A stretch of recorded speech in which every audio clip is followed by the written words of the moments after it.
बिस्मिल्लाहिर्रहमानिर्रहीम। Dear students, अस्सलाम वालेकुम। आज हमारा लेसन 2 है जिसमें हम बात करेंगे इलेक्ट्रॉनिक एरा के बारे में, जिसमें हम बात करेंगे जनरेशंस ऑफ कंप्यूटर और उसके अलावा हम बात करेंगे क्लासिफिकेशंस ऑफ कंप्यूटर्स के बारे में। तो सबसे पहले इलेक्ट्रॉनिक एरा के बारे में हम बात करते हैं। लास्ट लेक्चर में हमने मैकेनिकल एरा के बारे में बात की थी, यानी कि डार्क एज के बारे में, और उसके अलावा इलेक्ट्रोमैकेनिकल एरा के बारे में बात की थी, यानी कि मिडिल एज के बारे में। तो इलेक्ट्रॉनिक एरा जो है वो कहाँ से स्टार्ट होता है?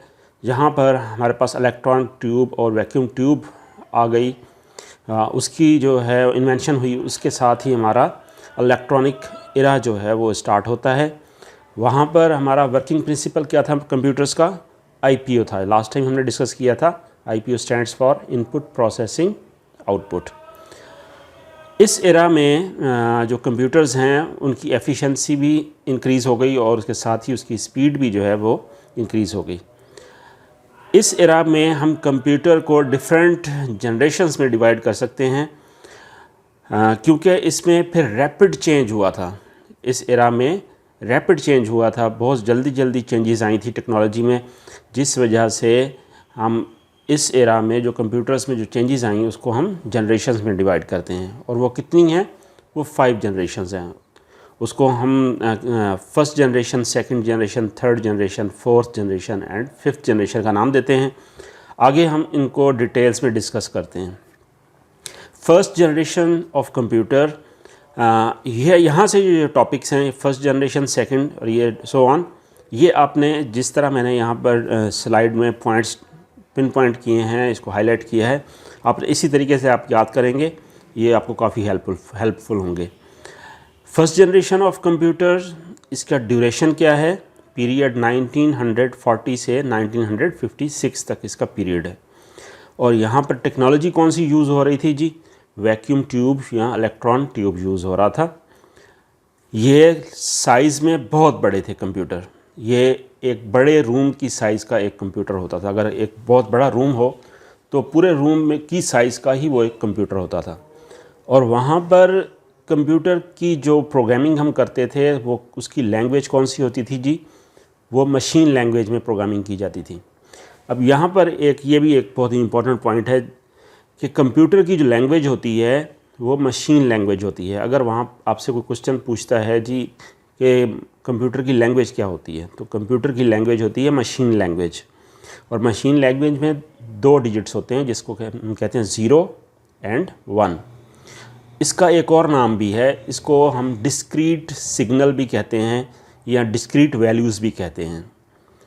अगर आपको डिस्क्रीट वैल्यूज़ पूछे कि डिस्क्रीट वैल्यूज़ कितनी है जी? डिस्क्रीट वैल्यूज़ 2 होती हैं, 0 and 1।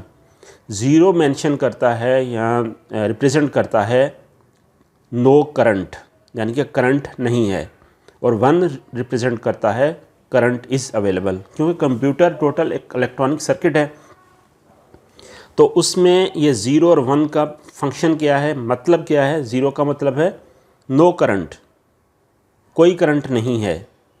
1 means there is a current. तो ये 2 वैल्यूज़ इसी चीज़ को रिप्रेजेंट करती हैं। तो जो फर्स्ट कंप्यूटर थे उसमें जो प्रोग्रामिंग की जाती थी वो मशीन लैंग्वेज में की जाती थी। कंप्यूटर की लैंग्वेज होती मशीन लैंग्वेज ही है, लेकिन आज के दौर में हाई लेवल लैंग्वेजेस आ गई हैं जिसमें हम प्रोग्रामिंग करते हैं। वो फिर कन्वर्ट होकर कंप्यूटर को जो लैंग्वेज मिलती है वो मशीन लैंग्वेज ही मिलती है। आगे हम जाके इसको डिटेल में डिस्कस भी करेंगे। तो यहाँ पर आपको से याद करने वाला पॉइंट ये है कि जो फर्स्ट जनरेशन में जो प्रोग्रामिंग की जाती थी वो मशीन लैंग्वेज में की जाती थी। उसके बाद नेक्स्ट पॉइंट है हमारे पास प्राइमरी इंटरनल स्टोरेज जी। मैग्नेटिक ड्रम यूज़ होते थे। तो बड़े बड़े एक ड्रम होते थे जो मैग्नेटिक के बने होते थे, और वो जो है हमारे प्राइमरी स्टोरेज होती थी। प्राइमरी स्टोरेज मतलब जहाँ पर कंप्यूटर का डाटा जहाँ पर स्टोर होता था वो मैग्नेटिक ड्रम पर होता था, और इनपुट थ्रू होती थी पंच कार्ड के। लास्ट लेक्चर में भी हमने डिस्कस किया था कि पंच कार्ड एक पीस ऑफ पेपर होता है जिसमें होल्स होते हैं। जो होल्स होते हैं वो बताते हैं वंस, ठीक है? जो डाटा के जो वंस हैं वो किस तरह रिप्रेजेंट किए जाएंगे, वंस की फॉर्म और होल्स की फॉर्म में। फर्स्ट जनरेशन ऑफ कंप्यूटर के जो एग्जांपल्स हैं वो कौन से हैं जी? इनिएक फुल फॉर्म है इसकी electronic numerical integrator and calculator, और यूनिवेक यूनिवर्सल ऑटोमेटिक कैलकुलेटर। अच्छा, यहाँ पर ये दोनों पॉइंट्स बहुत ही इंपॉर्टेंट हैं कि ये फुल फॉर्म्स भी आपने याद करनी है। और यहाँ पर जो इनिएक है, ENIAC was the first electronic computer. ठीक है, अगर आपसे पूछा जाए जी फर्स्ट इलेक्ट्रॉनिक कंप्यूटर कौन सा था, तो आपने को ये पता होना चाहिए कि ENIAC was the first electronic computer. और इनिएक की फुल फॉर्म भी आ सकती है, इसी तरह यूनिवेक की फुल फॉर्म भी आ सकती है। तो ये जो शॉर्ट फॉर्म्स और फुल फॉर्म्स हैं ये भी आपने याद करनी है, इससे रिलेटेड भी क्वेश्चंस आ सकते हैं। आगे चलते हैं हम जी second generation of computers. Second generation of computers का जो पीरियड है वो है 1956 टू 1963। और यहाँ पर जो टेक्नोलॉजी यूज़ हो रही थी वो ट्रांजिस्टर्स थे। ट्रांजिस्टर्स की ये जो शेप है आपके पास यहाँ पर ये पिक्चर है, ये आपको नज़र आ रही है, ये ट्रांजिस्टर्स कहलाते हैं। और कंप्यूटर यहाँ पर फास्ट भी बन गए, पहले से स्मॉलर भी हो गए और चीपर सस्ते भी हो गए। जो फर्स्ट जनरेशन वाले कंप्यूटर्स थे उसके मुकाबले में यहाँ पर कंप्यूटर तेज़ भी हो गए और छोटे भी हो गए साइज़ में, और उसके अलावा सस्ते भी हो गए। और लैंग्वेज यहाँ पर जो यूज़ हो रही थी वो कौन सी जी? असेंबली लैंग्वेज हो रही थी और फोर्ट्रान हो रही थी। तो ये वहाँ पर मशीन लैंग्वेज हो रही थी यूज़ प्रोग्रामिंग के लिए, और यहाँ पर असेंबली लैंग्वेज और फोर्ट्रान यूज़ हो रही थी। और यहाँ पर इंटरनल स्टोरेज किस तरह थी जी? मैग्नेटिक कोर होता था यूज़, और इनपुट के लिए पंच कार्ड ही यूज़ होते थे। और ये जो कंप्यूटर्स थे ये कमर्शियल प्रोडक्शन के लिए, साइंटिफिक और इंजीनियरिंग यूज़ के लिए यूज़ होते थे। इन कंप्यूटर्स की एग्जांपल क्या है? IBM 7094 and IBM 1401। ये नाम हैं इन दो कंप्यूटर्स के, ये भी आपने याद करने हैं। इससे रिलेटेड भी MCQs आ सकता है कि सेकंड जनरेशन ऑफ कंप्यूटर्स के सेकंड जनरेशन ऑफ कंप्यूटर में कौन कौन से कंप्यूटर्स की एग्जांपल बताएं। आगे चलते हैं जी third generation of computers. Third generation of computers का पीरियड है 1964 टू 1971। टेक्नोलॉजी जो यूज़ हो रही थी वो इंटीग्रेटेड सर्किट्स यूज़ हो रहे थे, जिसको हम शॉर्ट में कहते हैं ICs। ठीक है, और IC ये है पिक्चर IC की, इसको हम कहते हैं IC मीन्स एक छोटा सा सर्किट। ओके, इंटीग्रेटेड सर्किट्स यहाँ पर टेक्नोलॉजी यूज़ हो रही थी, और ये ज़्यादा और फास्ट हो गए और स्मॉलर हो गए और चीपर हो गए as compared to second generation of computers. और यहाँ पर जो लैंग्वेज यूज़ हो रही थी वो कौन सी जी? High level language like Pascal and COBOL. ठीक है, ये पास्कल ये एक लैंग्वेज का नाम है, कोबोल भी एक कंप्यूटर की लैंग्वेज का नाम है। और यहाँ पर इनपुट के लिए कीबोर्ड यूज़ होना शुरू हो गए और आउटपुट के लिए मॉनिटर। तो ये इससे रिलेटेड भी MCQs बन सकता है कि जी थर्ड जनरेशन ऑफ कीबोर्ड और मॉनिटर कौन सी जनरेशन में यूज़ होना शुरू हुए थे। ठीक है, उसके बाद ऑपरेटिंग सिस्टम्स जो हैं वो टाइम शेयरिंग और रियल टाइम ऑपरेटिंग सिस्टम्स आ गए जी यहाँ पर। और ये कंप्यूटर्स डेटाबेस मैनेजमेंट के लिए और इंडस्ट्रियल कंट्रोल के लिए यूज़ होते थे। और इसके एग्जांपल्स हैं IBM 360 and IBM 370। Fourth generation of computers में पीरियड है 1971 टू प्रेजेंट, यानी कि 1971 से लेकर अभी भी हम उसी जनरेशन में चल रहे हैं। ठीक है, यहाँ पर टेक्नोलॉजी कौन सी यूज़ हो रही है जी? Micro processor. यहाँ पर माइक्रो प्रोसेसर आ गए, और ये आपके पास एक छोटी सी चिप आ गई जिसके ऊपर आपका प्रोसेसर है। यहाँ पर कंप्यूटर मोर फास्टर और स्मॉलर और चीपर हो गए, और सेमीकंडक्टर मेमोरीज़ यूज़ हो रही हैं अभी, रैम और रोम। रैम और रोम ये दो मेमोरीज़ होती हैं जो इसको हम प्राइमरी मेमोरी कहते हैं। आगे हम इनको डिटेल में डिस्कस भी करेंगे। रैम की फुल फॉर्म है रैंडम एक्सेस मेमोरी, और रोम की फुल फॉर्म है रीड ओनली मेमोरी। इनको हम डिटेल में आगे हमारा टॉपिक आएगा हार्डवेयर में, वहाँ पर हम इसको डिटेल में डिस्कस करेंगे। उसके बाद मैग्नेटिक स्टोरेज यूज़ होती है जी। यहाँ पर लैंग्वेजेस जो यूज़ हो रही हैं वो हाई लेवल लैंग्वेजेस हैं जैसे C++, जावा। ठीक है, और ये बहुत ज़्यादा चीप हैं, सस्ते हैं, तो इसलिए हर जगह पे यूज़ हो रहे हैं। जैसे ये आज का दौर है, जैसे 4th जनरेशन कंप्यूटर जो है वो आज का दौर है। और यहाँ पर आपको पता है कि कंप्यूटर्स जो हैं वो हर जगह पे, हर घर में कंप्यूटर है, और हर एप्लीकेशन में, हर जगह पर इसको हम यूज़ कर सकते हैं। उसके अलावा यहाँ पर ग्राफिकल यूज़र इंटरफेस जो है ना वो उसकी इन्वेंशन हुई 1971 में, जब माइक्रो प्रोसेसर आया तो वहाँ पर आपके पास ग्राफिकल यूज़र इंटरफेस की इन्वेंशन हो गई, जिसको हम शॉर्ट में कहते हैं GUI। ठीक है, इससे रिलेटेड MCQs भी जो प्रीवियस टेस्ट आए हैं उनमें ये MCQs भी था उसमें। तो GUI की फुल फॉर्म भी पूछी जा सकती है, या जनरेशन से रिलेटेड भी पूछा जा सकता है कि कौन सी टेक्नोलॉजी में GUI जो है इंट्रोड्यूस हुआ था। ठीक है, तो एग्जांपल्स इस जनरेशन में हमारे पास क्या हैं जी, Apple Macintosh and IBM PC। उसके बाद हमारे पास 5th जनरेशन ऑफ कंप्यूटर है। ये अभी प्रेजेंट से लेकर बियॉन्ड, यानी कि आने वाला दौर है। अभी से लेकर आने वाले दौर की भी हम बात कर रहे हैं कि इस पर अब काम हो रहा है, अंडर डेवलपमेंट है।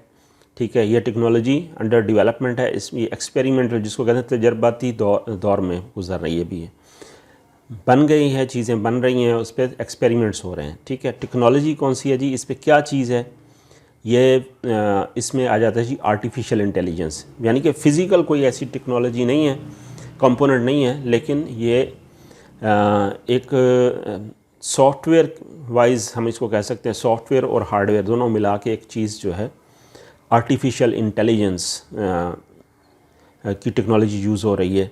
आर्टिफिशियल इंटेलिजेंस के नाम से बिल्कुल ज़ाहिर है, artificial means मसनूई, intelligence means जहानत।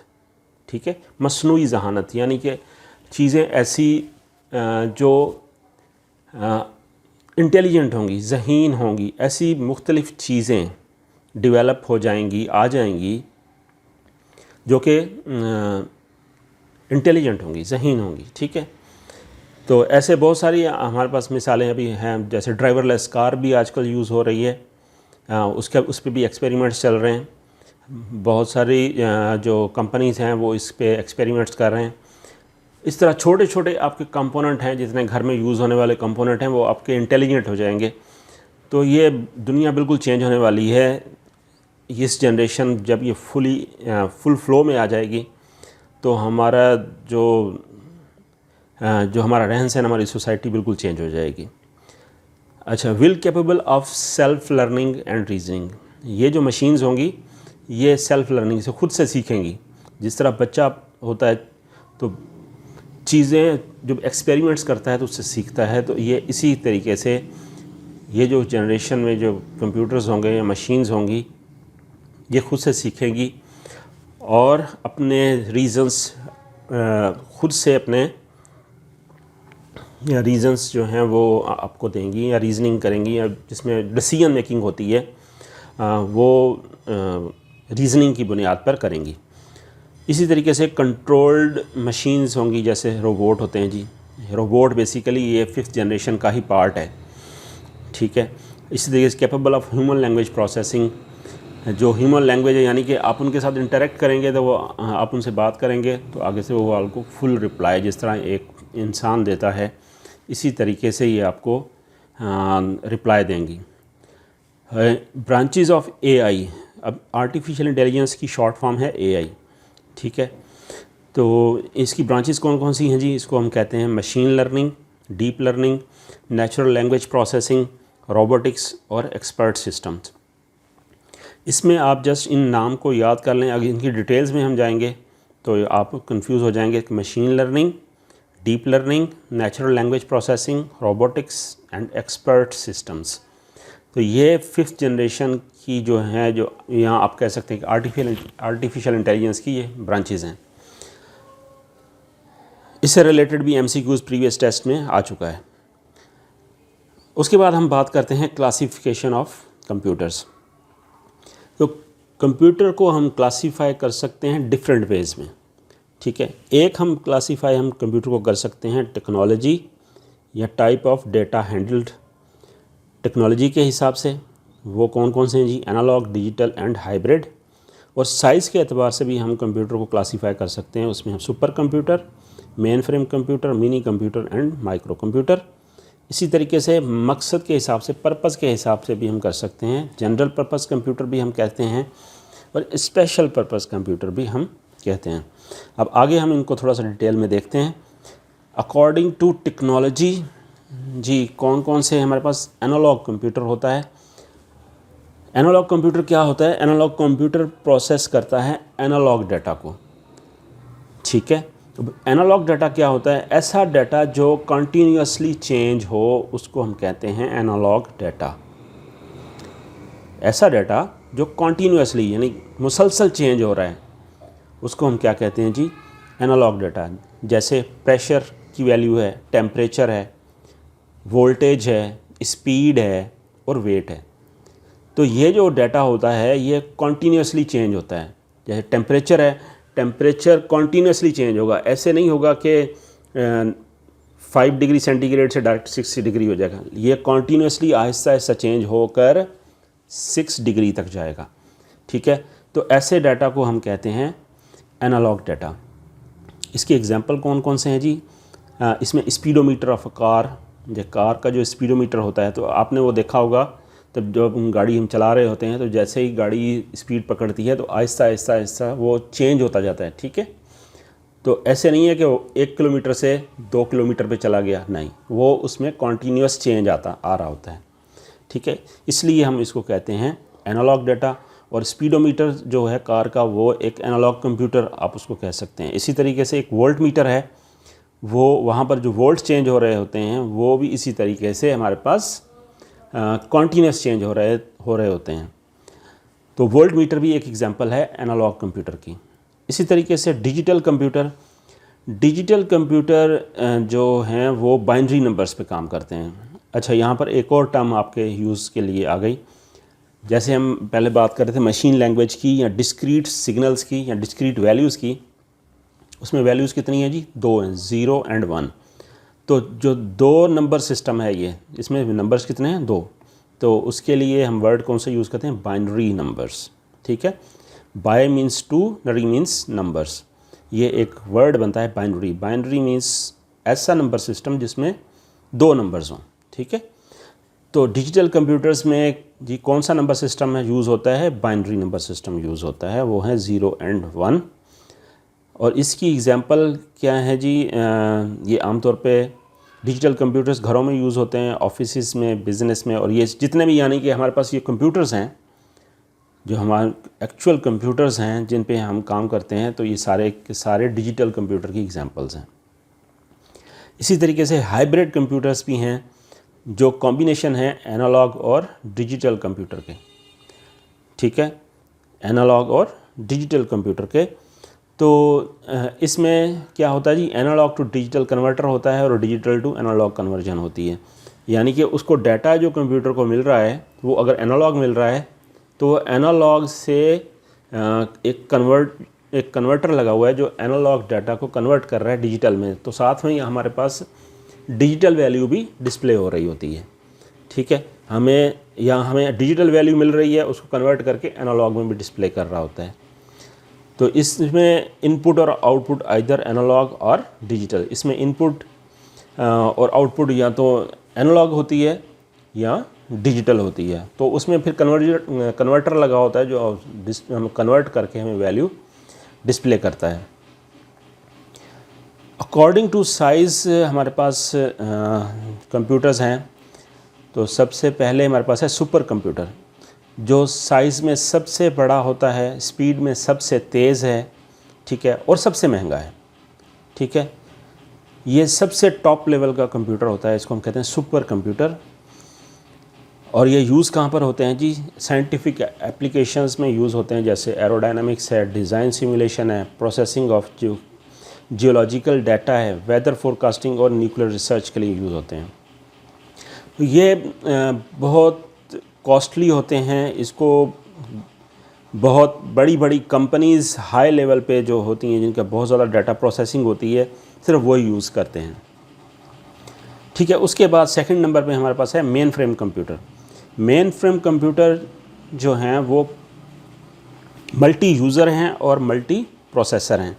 Multi user मतलब ऐसा कंप्यूटर जिसको बहुत सारे यूज़र एक ही वक्त में यूज़ करें, उसको हम कहते हैं मल्टी यूज़र, ठीक है। और मल्टी प्रोसेसर मतलब एक ही सीपीयू के अंदर, एक ही बॉक्स के अंदर बहुत सारे प्रोसेसर्स लगे हों, उसको हम कहते हैं मल्टी प्रोसेसर, ठीक है। ये भी एक्सपेंसिव होते हैं और टेक्निकल एक्सपर्टीज़ चाहिए इनको इंस्टॉल करने के लिए और इनको ऑपरेट करने के लिए, लेकिन एक्सपेंसेस लेस एक्सपेंसेस होते हैं as compared to super computer. ये सुपर कंप्यूटर से कम महंगे हैं, स्लो भी हैं और साइज़ में भी छोटे होते हैं, ठीक है। तो आमतौर पे ये यूज़ होते हैं बैंक्स में और बड़ी बिज़नेस ऑर्गेनाइजेशंस जो होती हैं उनमें ये यूज़ होते हैं। उसके बाद हमारे पास mini computer. Mini computer mainframe से छोटे होते हैं और माइक्रो कंप्यूटर से पावरफुल होते हैं। ये यहाँ पर multi user operating system use होता है जी, और मल्टीपल यूज़र कनेक्ट करते हैं थ्रू टर्मिनल्स। यानी कि जो टर्मिनल्स ऐसी जगह होती है, यानी कि जो यूज़र बैठा हुआ है, जो कंप्यूटर यूज़ कर रहा है, उसके पास सिर्फ मॉनिटर होता है और कीबोर्ड होता है, उसके पास सीपीयू नहीं होता। सीपीयू एक ही मेन होता है, वो जाके उसके साथ वो कनेक्ट होता है, ठीक है। तो ये कंप्यूटर्स आमतौर पर नेटवर्क सर्वर्स के तौर पर और इंटरनेट सर्वर्स के तौर पर यूज़ होते हैं। यहाँ पर एग्जांपल हैं जी डेक और डेकवेक्स और IBM AS400। इसके रिलेटेड भी MCQs जो है प्रीवियस टेस्ट में ही आ चुका है, ठीक है। तो ये जो पॉइंट्स हैं ये इम्पॉर्टेंट है सारे के सारे, आप इसको याद करेंगे, ये आपको बहुत हेल्प देंगे। उसके बाद है micro computer. Micro computer is known as PC, ठीक है। PC stands for personal computer. Micro computer जो हमारे घरों में यूज़ हो रहे हैं कंप्यूटर, ये सारे के सारे क्या हैं जी, माइक्रो कंप्यूटर। इनको हम PC भी कहते हैं। ये चीपेस्ट हैं, सबसे सस्ते हैं, फास्टर हैं और इंडिविजुअल यूज़ के लिए हैं, यानी कि सिंगल बंदे के यूज़ के लिए हैं ये। और ये किस लिए यूज़ होते हैं जी, डॉक्यूमेंटेशन के लिए, एंटरटेनमेंट के लिए, इलस्ट्रेशन एंड कैलकुलेशंस के लिए यूज़ होते हैं। और अगर इसका हम नेटवर्क बना लें इन कंप्यूटर्स का, तो फिर ये बहुत ज़्यादा यूज़फुल और बहुत ज़्यादा पावरफुल हमें लगते हैं। तो ये है हमारा अकॉर्डिंग टू साइज़। उसके बाद हमारा आ जाता है according to purpose. According to purpose हमारे पास एक तो हम कहते हैं general purpose computers. General purpose computers जो आम तौर पर हमारे पास कंप्यूटर्स होते हैं जो हम यूज़ करते हैं, PCs जिसको हम कह लें, वो क्या हैं जी, वो हमारे जनरल पर्पज़ कंप्यूटर्स हैं। उस पर हम वर्ड प्रोसेसिंग कर लेते हैं, पेरोल्स, अकाउंट्स, इन्वेंट्री कंट्रोल करते हैं, डेटाबेस मैनेजमेंट करते हैं, स्टैटिस्टिकल डाटा एनालिसिस करते हैं और सिक्योरिटी सिस्टम को कंट्रोल करने के लिए हम यूज़ करते हैं। यानी कि जो आम PCs हैं वो क्या कहलाएंगे जी, जनरल पर्पज़ कंप्यूटर कहलाएंगे। उनकी एग्जांपल्स में भी आपके पास क्या है, desktop, laptop, tablet and mobile phone, ये हमारे जनरल पर्पज़ कंप्यूटर कहलाते हैं। स्पेशल पर्पज़ कंप्यूटर्स कौन से हैं जी, वो स्पेशल टास्क परफॉर्म करने के लिए बनाए जाते हैं, जिनका काम होता है एक ही काम उन्होंने करना होता है, ठीक है। वो डेडिकेटेड कंप्यूटर्स भी उनको हम कहते हैं। उनकी एग्जांपल क्या है, जैसे ट्रैफिक सिग्नल कंट्रोल है, नेविगेशन सिस्टम होता है गाड़ियों में लगा हुआ है, ठीक है। अब वो एक कंप्यूटर ही है लेकिन उसका काम है सिर्फ नेविगेशन करना। इसी तरीके से सिग्नल को कंट्रोल करने के लिए एक कंप्यूटर लगा हुआ है, बज़ाहिर हमें वो नज़र नहीं आता, लेकिन वहाँ पर एक होता है, वहाँ पर CPU होता है जो उसको प्रोसेस कर रहा होता है, तो उसका काम है सिर्फ सिग्नल को कंट्रोल करना। और इसी तरीके से वेदर फोरकास्टिंग है, एविएशन कंट्रोल है, या ATM मशीन है। अब ATM मशीन में आपने तो जाके कार्ड डाला और पिन दिया और अपने पैसे निकाले, लेकिन पीछे वहाँ पर एक मशीन लगी हुई है। वो मशीन बेसिकली उसके अंदर पूरा एक CPU है, सारा कुछ सिस्टम है, वो असल में वो कंप्यूटर ही है, लेकिन वो स्पेशल कंप्यूटर है जिसको हम कहते हैं ATM। अच्छा जी, यहाँ पर हमारा ये लेक्चर एंड होता है। हमारा होमवर्क है, जो जितने भी की पॉइंट्स हैं वो आपने याद करने हैं, और इसके साथ में आपको MCQs प्रोवाइड कर रहा हूँ, वो आपने याद करने हैं। ओके जी, अल्लाह हाफ़िज़।